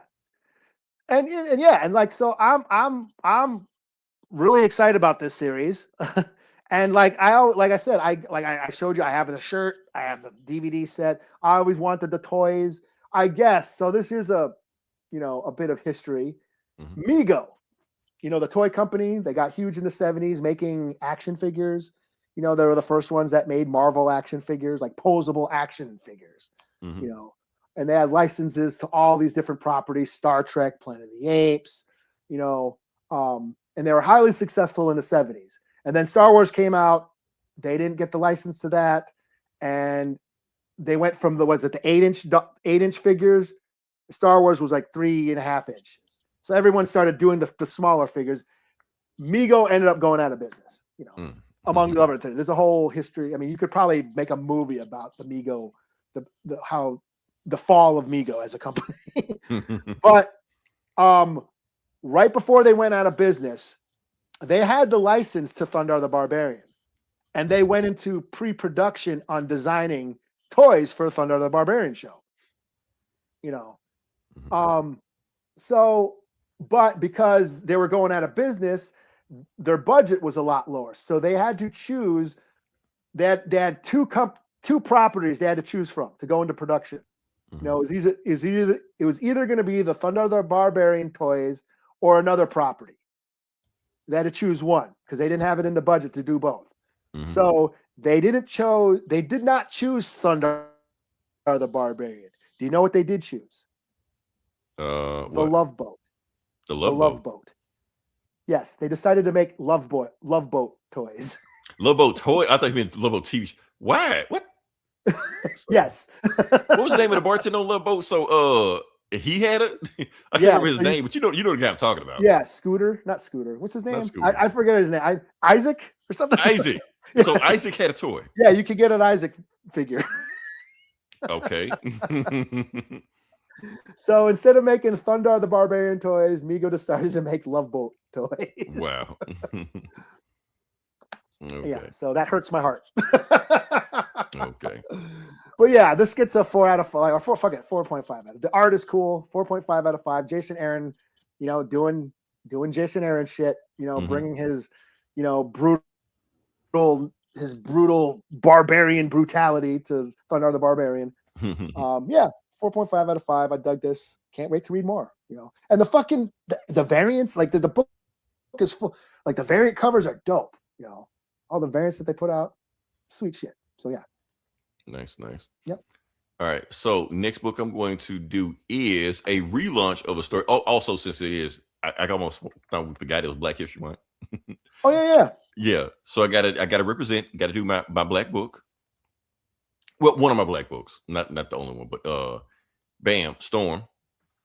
So this continuation of the last one. So I didn't realize this. They I ain't gonna say they canceled it, but the other series ended. This is the same team of the other book. They just relaunched it, but it's continuing the story of the last issue. Well, that's nice of them. Because it's a #1, so they think they can get more eyes on it and numbers like that and stuff like that. So you know how it goes. Let me put the background on there. So yeah, so Storm #1, even though it's technically Storm number 13 because it's finishing off exactly where the last issue ran with the same team. So you can't read this as a #1 because you got to know what the fuck happened in the other story. So what? Marvel's gonna Marvel. So that's why anime whooping y'all ass. So anyway, all right. So the book starts off with so Storm is, and it's kind of recapping. And let's say, so Storm went through some crazy shit in that last issue. Apparently, she fought the first Thunder God who almost killed the one above all, and she killed the first Thunder God, and also she ran a gauntlet through the other Thunder Gods that tried to kill her, like Shango and Susano. I think I'm screwing the name of. Other people I can't think of, but they all like Thunder Gods and try to kill her. And she fought them off. They basically recapping everything happened in the last book. So basically, yeah. So, all right. So we are this is Susano. If you watch Naruto, you know who he is. But yeah. And he's taking control of Rage the Rogue Planet, who's a cousin of Ego the Living Planet. Oh, yeah. And he's headed directly on a collision course to Earth. So yeah. Storm is there. And she's meeting Susano. And so, like I said, Susano tried to kill her in the last run we talked about, but didn't kill her. And now he is on a mission. So basically, he's taking control of Rage the Rogue Planet. Yeah, Rage the Rogue Planet, take control of it. He's headed west. He's like, look, since I didn't kill you in the Thunder War and you won, like, who is his name? I can't remember the name of the person. It's a person that's over him. And it's in the Pathlon also, basically saying that I have to commit, what you call it, Harakiri. Harakiri. Okay, I messed it up. Basically, he got to commit Harakiri, ritual suicide, basically, because he failed in his mission. But he doesn't want to take himself out. He's saying since Storm is a worthy opponent, Storm has to take him out. But she knows since Storm has this rule about taking a life, he's going to force her to do it. That's why he's going to ram this planet into Earth unless she kills him. And she was like, look, we're not going to go. I'm a Terusa. I'm a Terusa. If you watch Naruto, you know what that is. But let's keep moving. All right. So, but Storm is like, you know what? Before we get into all that, let's just drink tea. Let's just have a good time. So, yeah. So they just drink tea. Meanwhile, it cuts to some other shit. And, yeah, okay. Cuts to some other shit. Cuts to some other shit. So they're watching a TV show, but it's not a TV show. This is very, very important. I think a lot of people just breezed over right here. So this thing, they're watching a TV show basically saying how the universe they're in right now is technically only 10 years old. It keeps rebooting itself every 10 years because the last universe gets destroyed over the last universe. This sound like some random ass shit? It's not. Al Ewing made all this bullshit up in like either Beyonders or Defenders or Ultimates or Immortal Hulk, some shit. He made this shit up basically saying that the universe is always 10 years old no matter what it is. That's why Captain America woke up in 9/11 now instead of what he did back in the 60s. So yeah. You got these two making out Little Rock and basically saying there, and they about to get it on, but they hear some noise and everything's freezing out, and they get in an argument for some reason. We take his phone and takes a shit. So yeah. And while he's doing that, he's getting a phone call, and his phone goes out, and he hears something, and the phone, he blows to the phone, and the phone blows back into his mouth, and it keeps going until bam, blows his head up. Okay. Yeah, and he's dead. Yeah. And his girlfriend's dead too. I don't know what happened to her. I guess the TV killed her too. And meanwhile, on the same TV that was kind of like breaking, it felt like the TV's breaking the fourth wall, because the TV is also saying, and now up for our next guest, the new Sorcerer Supreme that is taking over after Dr. Doom. And who is it? The Mistress of Chaos Magic, the Sorcerer Supreme, the Thorn of the Elder God. Ladies and gentlemen, we bring to the stage Scarlet Witch. Yeah, she is the new Sorcerer She's Supreme. the new Sorcerer Supreme, right? She ripped it. I actually read that comic, the first number one. She actually, she wasn't supposed to be, but she tricked them into doing it. She tricked to do it. So yeah, so now she's the new Sorcerer Supreme, and she's investigating this dude getting his head blown off. She realizes it's some, whatever it is, it's some magic shit. So yeah. Meanwhile, Storm is feeling bad about what she did to Susano, and she's riding a magic dragon, but this dragon is also a Thunder God in his own right. So I think his name is Sugar. I may be saying it wrong, but whatever. Yeah. Cigar.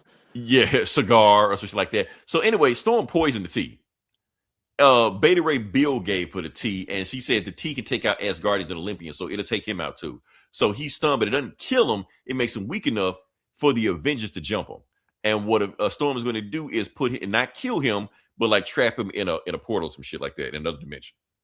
And that'll be done with him. So technically it won't kill him, but he won't be able to browse by. So we go to France, and these spider demons are attacking France right now. You got this woman saying like that, kids, I need you to go hide because they got monsters attacking. Don't worry, I'm gonna go take care of them because I am the strongest superhero in this city. And plus, I call Storm. She's on the way, and I want to have a team up with Storm. So she thinking she finna be her hero because Storm is her hero. So yeah, so Storm and then Magic Dragon jump out, and they just start fucking up shit. And Storm jumps out and starts stabbing shit, but she don't want to electrocute anything like that because there's too many regular people in town. So she just takes a sword and just start chopping them up and shit like that. While the dragon's eating people and shit like that. And yeah, so like I said, she's a superhero. Yeah, so she's not even. Oh, she does hurricane their ass eventually. So yeah, after everybody's safe. So yeah, and basically they got monsters attacking them, and yeah. So let's keep going on. Oh, because she is the death siren. So yeah.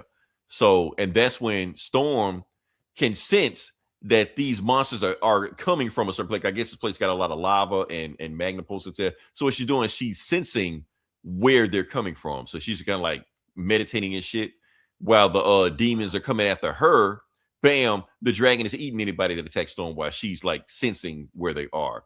And then she's like, got them. I know where they are. And then she flies to them. And that's when, bam, she superhero landing, and then she gets to this chick. This chick is Rijuken? Akujin, who I think is also from Naruto. But yeah, so this is a General Sasuno. She knows Storm has him hostage, and she like, you're going to free him. If you don't free him, I'm going to attack a city every week, every 5 days until you free him. And matter of fact, since you call yourself a Thunder God, you might want to get used to illusion magic. And then she disappears with her demons, and that's when Storm realized everybody in the city is already dead. She thought she was saving them. She's too late. So yeah, and that's when she goes back and she's like having all kind of strategy because she realized that she couldn't save him. Not only she couldn't save him, she's the one to put him in danger in the first place. And Sasuno was still there. She's got it. She's got a strap. She can talk to him until she wants to, but she won't free him and that's that chick that thought she was gonna team up with Storm. She got killed. Meanwhile, Storm is talking to her kids, and she's telling her like she did. She's like, "You said you were gonna save her, Storm. She was gonna save you." So she getting all kind of guilt trip and shit. So and yeah. So basically, everything that's happening right now is the results of what Storm did in the last issue. So yeah. And that's when Storm is going to sleep, and that's when she gets another visitor from Scarlet Witch, because Scarlet Witch like, Storm, what the hell did you do? To be continued. So yeah, so that's the first issue of a story. So this is like this isn't a retro. This is like a more newer book. Yeah, this is new. This is a new issue. It came out this week? Yeah. Okay. I mean, when I meant my black book, this is just Black Book of Storms in it, but it's not my retro book. Okay. Yeah. This is brand new. This came out this week, so yeah. Okay, cool. Yeah. So what you got next? What's your rating? I'm gonna give it a 4 out of 5 because I'm pissed off they rebooted it. I don't like that shit, man. I know it's a sales tactic. Just keep the fucking story going. So I don't know. That's just me. But yeah. All right. First world problems. Yeah. I'll do Archie and the Army of Darkness crossover. Is this Archie X the Army of Darkness? So again, it's the X in the middle. Archie times Ving him. Yeah. Archie X the Army of Darkness. Archie Army of Darkness crossover. I don't know. Mm-hmm. Anyway, that number 1. Archie versus the Army of Darkness. I don't know. Mm-hmm. So this starts out, there's a party at a cabin in the woods. It turns out Reggie Mantle has his great-grandparents or somebody left them this house, this like cabin in the woods as an inheritance, I guess. And so he decides to throw a party, and Archie and the gang, all the Riverdale gang, show up and they're partying in the house. And then they find a secret passageway. They hit a button and the bookcase moves like the Batcave. Oh, it's a cellar. It's a fruit cellar. Let's go check it out. So they go down to check it out. They find a bunch of old books and shit. And what do they find in amongst the books? The Book of the Dead. The Necronomicon. Mm-hmm. Ex Mortis. Necronomicon Ex Mortis. Blah, blah, blah. Say that 3 times fast. So of course they open a book. They open the book and start reciting the reciting the passages. And as you well know, people who are up on their Evil Dead lore, that's how you summon the Deadites, by reciting the passages of the Book of the Dead. Mm-hmm. So people start getting possessed and turning into Deadites, start murdering each other. The main Archie gang, which is, Archie, Veronica, Betty, Jughead, and then Reggie, they hold up in one of the rooms and, we got to fight these guys off, and they're like, what are we going to do? And, then we flash back.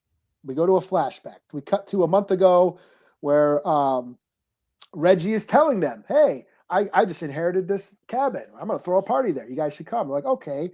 But then, of course, Archie's going out with Betty and Veronica, and they're like, hey, I want these puppy dog things. What are they called? Stormy dogs. They're like some popular dog toy.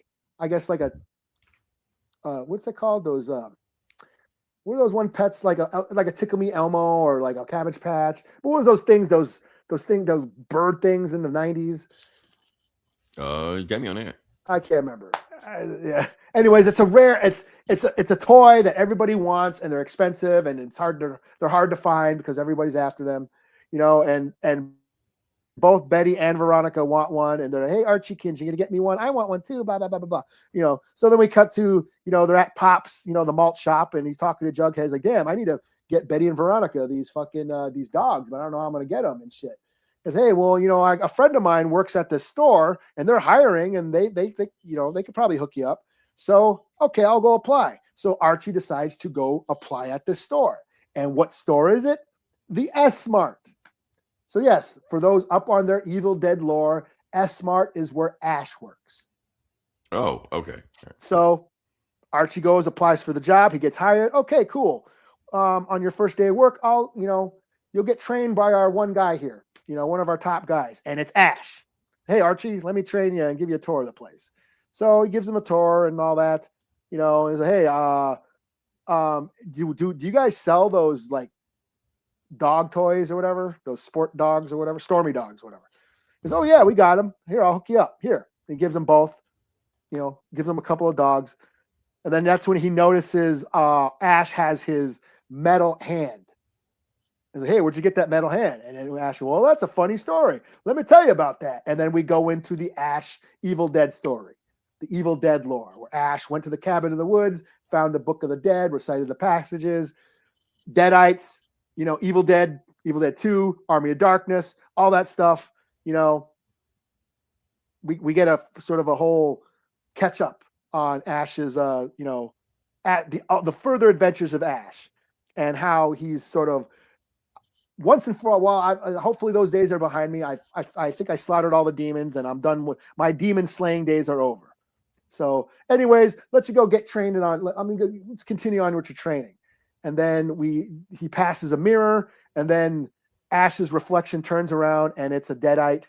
He says, your demon days have just begun. And then that's where it says to be continued. So yeah, this was just dumb, stupid fun. As a fan of Evil Dead, I had a lot of fun with this. And yeah, just seeing the cheesy Archie shit was just dumb, stupid fun, So yeah, like I like Archie and the gang as long as fucked up shit happens in them.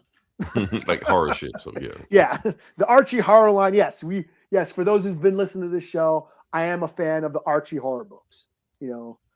Afterlife with Archie, Vampironica, Jughead the Hunger, all that stuff. Was it Betty the Final Girl, all that shit, where they do these horror crossovers in the Archie universe.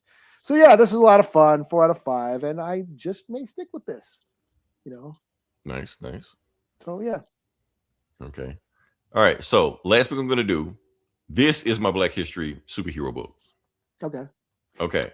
And the superhero I'm doing is Wonder Man. Oh, it'll all make sense when I do it. Okay.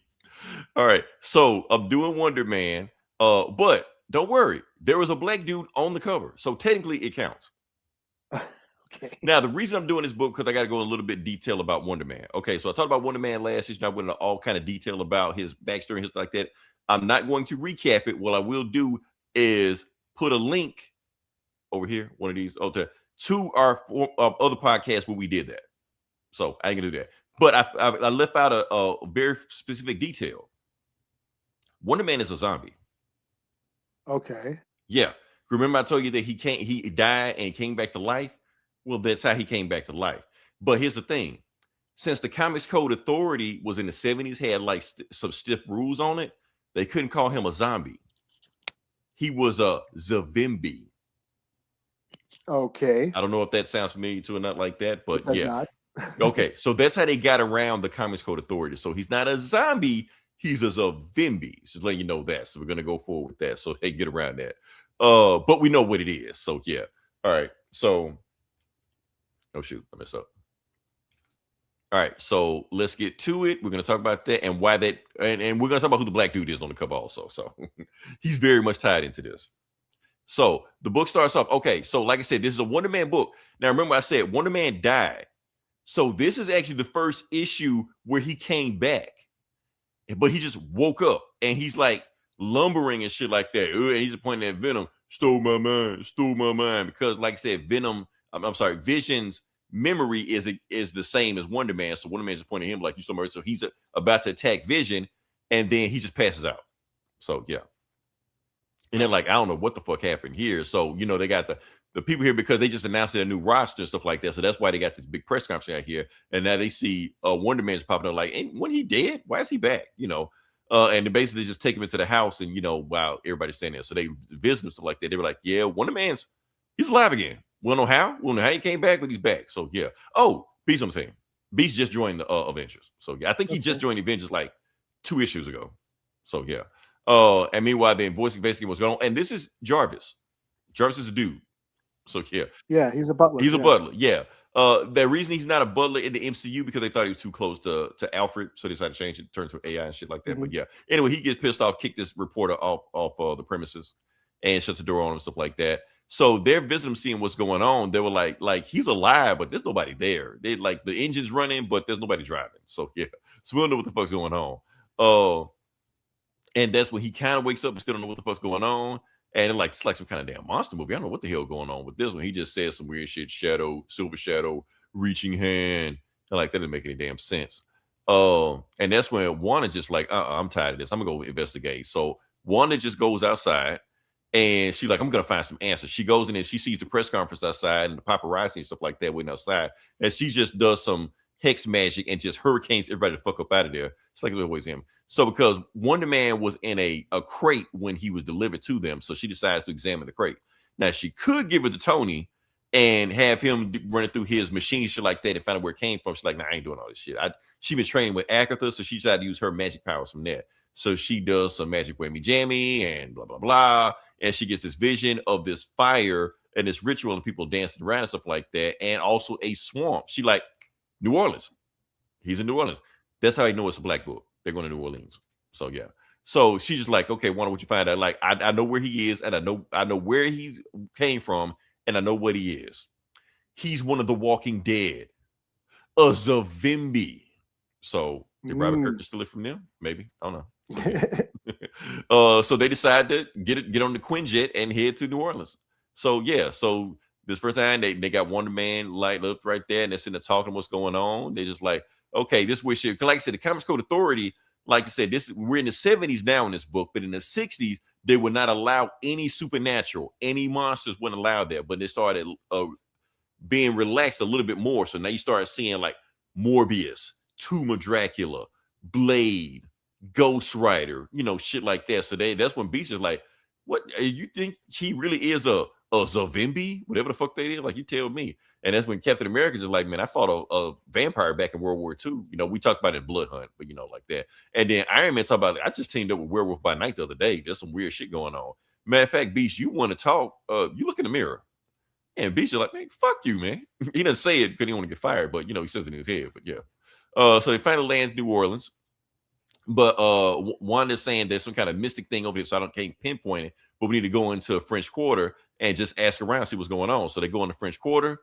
Eli, have you ever been to New Orleans before? I have not, no. It's like a whole fucking different planet from there, but we'll talk about that later. So they decided to go down to French Quarter. They look, and she was like, okay, that guy, I saw him in my dream. He's there, the guy in the hat right there. So Captain America's like, Avengers assemble, let's go get them. So they ran at them, and all you see is a whole bunch of dudes in New Orleans seeing the Avengers running at them, and it's a whole bunch of pimps, drug dealers, robbers, thieves. They all think they were them. Notice they all black, but we're not going to get into that. So everybody takes off running because they don't know who the Avengers are coming after. Meanwhile, the guy they're really after just like, well, I'm going to sneak out the back and cause a diversion. So he sneaks out. But that's when Wasp and Yellow Jacket, at the time it's Yellow Jacket, but it's Hank Pym, they decided to fly around him, buzz around him, tie his shoes up, trip some stuff like that. And he's like, you'll never get any answer out of me. I'll never talk. And that's when Wanda's like, okay, everybody back the fuck up. I got him. And then she does something and whispers something to him. And all you hear him say is, Lamort Bayou, Lamort Bayou. They're like, okay, we're going to go there. So there's a swamp in New Orleans. They're just going through the swamp. And yeah. But they don't know where to go because it's like a big ass swamp they don't know. And eventually Wonder Man just wakes up and starts walking. He's like, coming, my master, I'm walking towards you. They're like, well, let's just follow him. So they follow him to where, and they see the same ritual that Wanda saw in a vision, and they walk to him. And who do they see? This guy in a chicken mask. Okay. Also with an upside down cross. So obviously he's the bad guy. That's what Tony's like. Well, obviously it is. So yeah. And you see a whole bunch of naked people dancing and shit like that, and you see Zavimbis rising up from the ground. So don't want to get copyrighted. So yeah, don't want to get canceled. So they walk towards it, and the dude in chicken costume just like, what the fuck you doing here? Your mission was supposed to be in New York because our leader, our master, told you to have a mission. You want to know who the master is? We know. I read earlier from this one, his master is a living laser. The living laser is really behind all this bullshit, but that's nothing to do with here. He like, so says the Black Talon. Now, who's the Black Talon? The Black Talon is a Brother Voodoo villain. Mm-hmm. I didn't know Brother Voodoo had a rogues gallery, but yeah, there you go. So that's the Black Talon. He's there right now. Then the Avengers like, okay, well, we got a guy. Let's beat the shit out of him. Avengers assemble, attack, or whatever the fuck like that. So they all jump in there, and you got the Avengers versus a bunch of cult leaders and zombies. Zavimbis. Sorry about that. And just kind of beat the shit out of them. They're like, this is nothing. These guys are nobody, whatever like that. And Vision just stand there. He's just like, why should I move when y'all can fight my battle for me? He didn't even stand. He just lets them just turn into a ghost in, and Wanda's just hexing everybody, shit like that. They're hitting Black Talon, shit like that. Because he's just a regular dude. He's just in a chicken costume. He's just a regular dude. So he runs off. And he realized he can tap into the voodoo spirit. So he calls Damballa, the serpent god. So even though he's a regular dude, he can tap into the powers of, Damballa, and then he can hit the Avengers like that. The Avengers, the Zambimbis, the Colt people, everybody get knocked out at the same time. Everybody go. So yeah, and he was like, well, that was easy, except Wanda. Wanda's the only person that's not knocked down. She's like, nah, you got to do harder than that to get me. She's like, oh, I will. I was actually taking it easy on them. I can really fight you because you magic on magic. Let's go. So he hits her again. But you're like, I noticed you're tied into another demon. My powers come from me. So yes, you hit him. You're like, it don't even fucking matter. Hits him again. And as one's like, okay, he's attached to a dark god, but hold on, a dark god. Why don't I take this fire that's in this ritual and just throw it into the darkness? And apparently it takes out Damballa just that easy. So now he's exorcised from Damballa, and now he has no power. He's just a dude. And Wanda versus him, pretty easy. So yeah, he gets tied up and shit like that. And Wanda leaves the team because she realized it was too hard for her to fight that guy. She needs to do more training. So she leaves the Avengers. So yeah, that's the book. So like I said, Chicken Dude, Black Book. So yeah, that's all I got. Cool. So anything else you got, or I feel like I should talk about Absolute Superman number 16. Wasn't he fighting Hawkman? He did. He meets Hawkman. Yeah, Absolute Superman number 16. It's basically, it shows the origin of the Absolute Hawkman, where what's his name? Carter Hall. Carter Hall. Okay, yeah. Yeah, he gets some archaeological dig in Egypt or whatever. He uncovers the magic mace, and did realize he used to be in a former life Prince Khufu and all this shit. Something like that. But the Nazis were after. It's like Indiana Jones. The Nazis were also after it. But he finds the mace, becomes Hawkman, and spends the next few decades, or decades, fighting Nazis and being a superhero in private and shit. So he ends up meeting Superman, and he's like, hey, Superman, you're not going to last very long, with all this attention you're getting, and you can't just take out a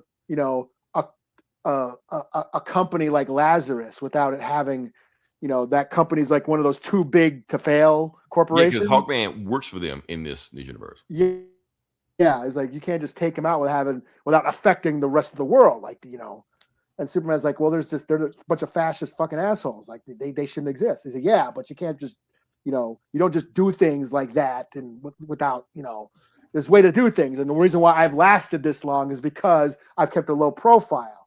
Others like Oliver Queen, and he names off a bunch of other. Who he killed. Yeah, a bunch of others. Other heroes don't last that long. When they seek out attention the way you do. Because they send Hawkman after them. That's why. Yeah, he's like, you need to learn how to there's a way to fight injustices without causing too much damage, which really reminds me about what's going on right now, where we have this fascist regime. And some politicians are like, well, we need to regulate them. Right. We can't get rid of them. We got to regulate them. Right. So I thought that was very, very fitting for our current times. And of course, Superman's like, fuck off, basically. And he keeps taking off on Hawkman. And like Hawkman can barely keep up and shit and all that. But I believe they fight at one point. They fight, right? Okay. They throw down at some point. And he's like, you're fast, but you don't know how to actually fight. You don't know how to throw a punch. Yeah, he's talking about like way older than him in this shit. So. Yeah. And where is it? Then we cut to like Lois Lane gets a job at the Daily Planet, which is now run out of like a little shitty little building.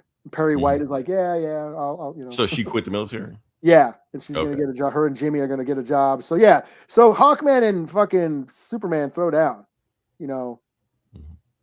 and he fucking this panel right here. Here. Oh, you got a panel? Yeah, this. I'll put it up if you can see. Oh shit, let me get on camera. Yeah, I think we can't see you, but I'm glad you can see it. That was the mic. Here's the camera. Okay. Can you see that? Yeah. Oh, damn. Okay. So that's Hawkman doing that to Superman?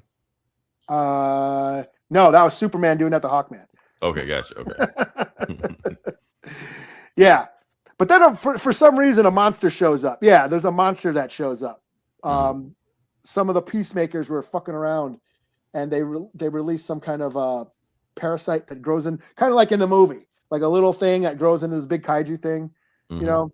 So that kind of distraction. Meanwhile, in Missouri, we have some dude, some bald dude that kind of looks like Lex Luthor, talking to this absolute version of Lex Luthor. And he's like a cool family man and shit. He's at his birthday party, and he's like, "Hey, I want you to come work for me, you know, and you know, you're a real smart guy, and we can use something like you." He's like, "Yeah, you know what? I'm good. You know, I'm a family guy. I'm happy to just be with my family. I don't feel like traveling and spending time away from where I'm from and my kids and shit. So I'm gonna politely decline." So he kind of goes off, and then it's revealed that dude, that the Lex Luthor, you know, the bald dude, turns out that's Brainiac. Oh, okay. And he says, "I have seen every version of you in other universes, and you are not living up to the potential that you have. And here, I'm going to get on camera again and show you what." So Brainiac, you know, basically crashes the party like this. Oh, damn. Okay. And that's Lex Luthor in the beard. Right. The absolute version of Lex Luthor. So that's where it stops. That's where it ends. You know. So yeah, this was really cool too. 4 out of 5. I felt like I should just mention that. I know it was a lot of books this week. The new Batman was really good too. Okay, that dropped too. So yeah. Yeah, that continues to be cool. But I feel like I should at least mention the Absolute Superman book because that was cool. Hawkman, and they throw down and shit. Cool. Yeah. So yeah, that's about it. I'm booked. I'll get a 4 out of 5 for Absolute Superman, and yeah, that's about it. Yeah, bro. Like I said, so if you listen this long, don't like, share, subscribe. Shout out to everybody hitting up our Facebook page. I got to show this for a second. Right now we have done 1.2 million views on our Facebook page in like the last 2 days. Yeah, in the last 30 days. In the last 30 days, yes. 1 million views. No shit. Yes, it's Eli. It's jumping over there. We still getting comments on it right now. So yeah. Oh no shit. Okay, so reason what's going on. I'm gonna tell you what I've been doing. You know that thing where I do like the 28 days of Black superheroes, stuff like that, but I don't list like the heroes, I list like the feats and stuff like that. That's what I'm doing. So I posted, they've just been jumping off stuff like that. The other day I posted that story about how Black Panther, recruited all the Black superheroes to fight Killmonger, shit like that. We reviewed it. You'd be surprised, Eli, how many people don't know about the story. Oh, okay. So and of course you got the race where he recruiting all the Black superheroes. Well, he gonna recruit a bunch of redhead women next alien invasion. Like, come on, man. Yes, we are. Yes, we are. I would buy that. I'll buy that for piss you off. Yes. All for you, asshole. Right. So yeah, but let's go to right now. So yeah, and like I said, we're gonna keep it going. So like I said, we're at 1.2 million right now. I want to see where we finish off at the end. We're probably gonna end it. We'll see how it goes. Well, there you go, man. Fucking hell yeah. Keep the ball rolling. So yeah. Like I said, we'll come back next week. Don't worry, it will be an English podcast next week. Unless Eli throws it for a loop and speak Guten Tag or some shit. I don't know. Until then, this is Leroy. This is Eli. We'll talk to you guys next week. Same bully time, same bully channel.